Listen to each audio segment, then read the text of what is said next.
కనీసం నోరు తెరిచి క్షమించండి అని అడగడానికి కూడా నోరు తిరగకూడదు. ఇంకొక దెబ్బ పడుతుందని తెలిసి వీళ్లే చావడానికి ప్రయత్నించాలి.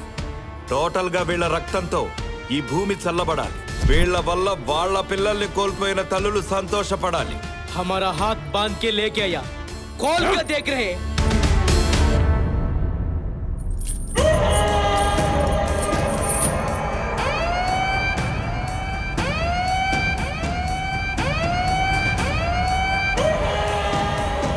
नारायक तकबीर, अल्लाहू अकबर।